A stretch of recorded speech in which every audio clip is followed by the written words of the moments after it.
Hey guys, hi.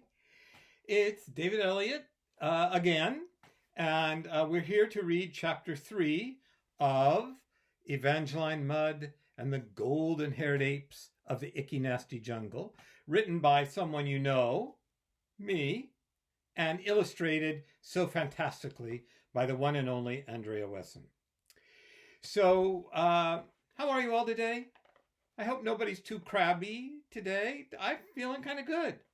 I went for a long walk this morning and I've just eaten my lunch, and that always makes me happy. So, yesterday we learned that Evangeline had learned to brachiate. But I forgot to do something yesterday because I wanted to show you what that word looks like and how to spell it. So here it is. Brachiate. I'll say it, then you say it. Brachiate.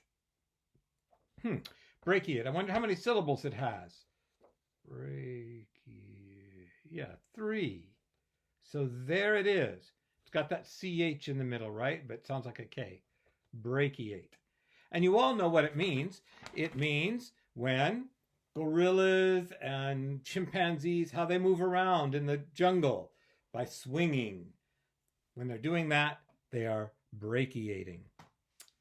So, we learned that, and now we better find out what's happening in chapter 3. Okay. Chapter 3. Yes. Yes. Yes. Yes.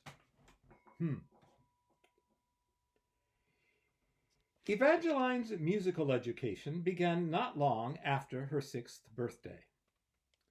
Meriwether had not forgotten his promise to Magdalena that Evangeline would learn to play the piano, and Evangeline herself was eager for the lessons. When she wasn't brachiating or reading, she used a pair of wooden spoons to bang out intricate rhythms on the pots and pans that her mother set out for her in the kitchen of the cozy bungalow. From the moment she saw her, Evangeline was captivated by her piano teacher.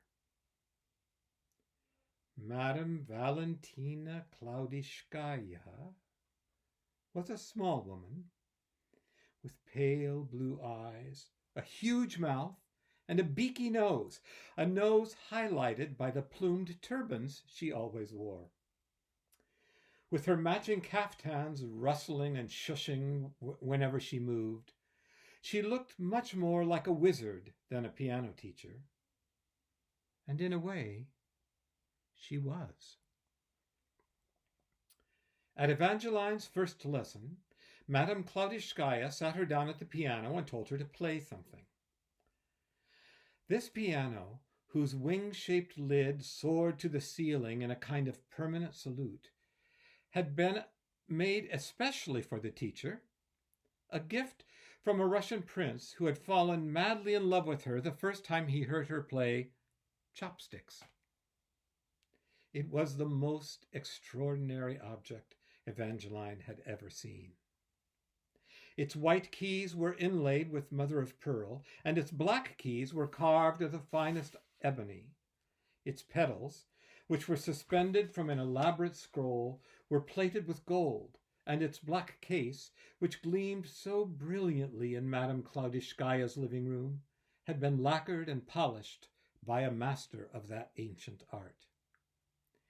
To Evangeline, who sat on the piano's bench in her tennis shoes and shorts, her feet barely reaching the pedals, the instrument seemed the work of a magician.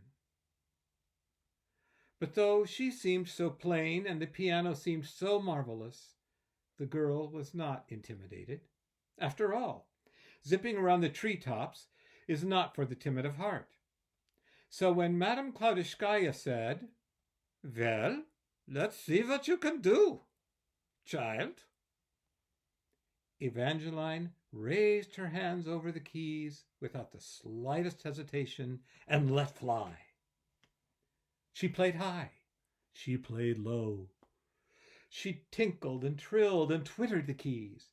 She pounded and pummeled and thumped and thwacked.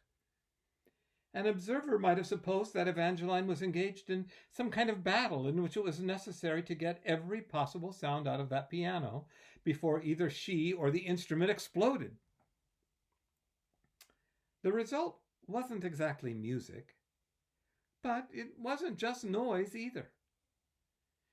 It was instead something totally original, rather like Evangeline herself. The girl continued in this manner for an exhausting 3 minutes, after which time, lifting her hands high over her head, she ended her performance with one tremendous and unnameable chord, whose vibrations actually set the plume on Madame Kladishkaya's turban aflutter. As the chord died away, Evangeline sat perspiring and panting as if she had just run the race of her life. She had never experienced anything like that before. She hadn't even known she was going to do it. Throughout Evangeline's piano playing, if that's what it could be called, Madame Kladishkaya had stood at the window, arms folded in the sleeves of her kaftan, watching the girl. Her face showed not the slightest emotion, but under that kaftan, her heart was beating wildly.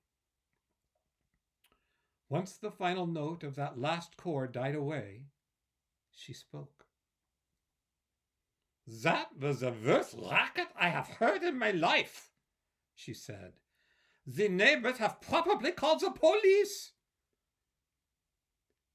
What she didn't say was that Evangeline's tone was nothing short of miraculous, and that she knew pianists who had studied years to get the difficult, nearly impossible rhythms that Evangeline had played instinctively. Of course, she didn't tell Evangeline this. Madame Kladishkaya was a wise woman. She knew the dangers of too much praise too early, but she was eager to get started with the girl. "These hands!" she exclaimed in spite of herself. "How did you get these strong hands?" she asked. "Oh, by brachiating, probably," the girl answered. "Yeah, well, whatever that is, keep doing it," the teacher replied. With each lesson, the girl showed more discipline and more control. In no time at all, Evangeline was playing Bach fugues and Mozart sonatas. She was playing boogie-woogie and jazz and hip-hop and hop-hip, and, well, there was just no kind of music she did not love or could not play. She was even beginning to make small compositions of her own. Sometimes Evangeline would try to explain to her parents how she felt when she was playing the piano.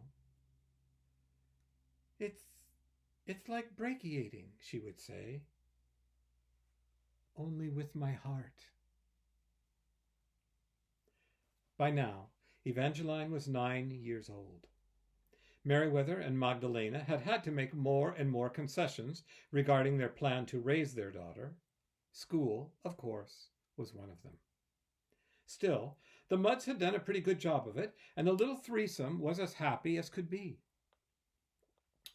Evenings in the cozy bungalow were delightful, with Evangeline at the piano and her mother, who was an excellent artist, sketching golden hairs, and her father reading and studying.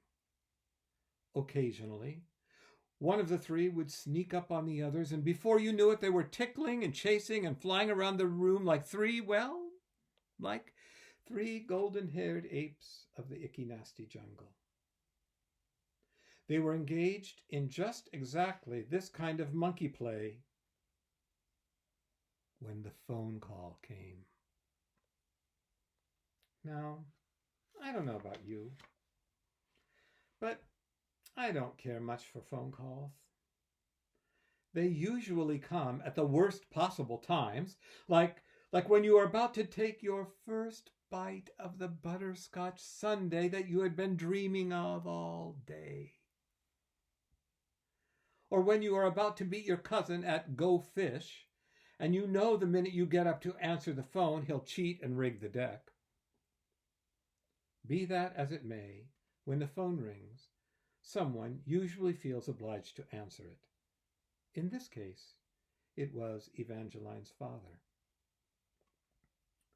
Yes, her father said, holding the phone with one hand and grooming himself with the other. Yes. Yes. Yes. Yes! Evangeline couldn't imagine what was causing her father to yes so. Whatever it was seemed to be good news. She knew this because he was beginning to shift his weight from one foot to the other and wag his head just the way a golden hare might do if he were being told that a shipment of gourmet bananas was on the way. But this phone call had nothing to do with bananas. It probably would have been better if it had. For though Evangeline didn't know it, the minute that telephone rang, it set into motion a series of events that would change her life completely. I wonder what that phone call was. Why don't you make a list of 3 things you think it could be, and we'll find out tomorrow.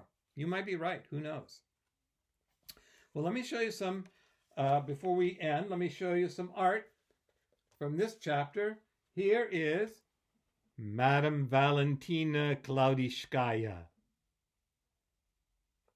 I think she looks kind of nice. I wish I had a turban like that with a feather on it. I'd wear it. I would.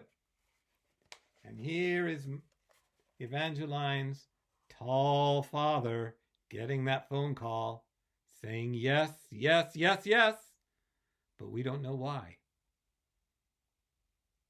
Well, we'll find out next time. Guys, be good to each other. Be good to yourself.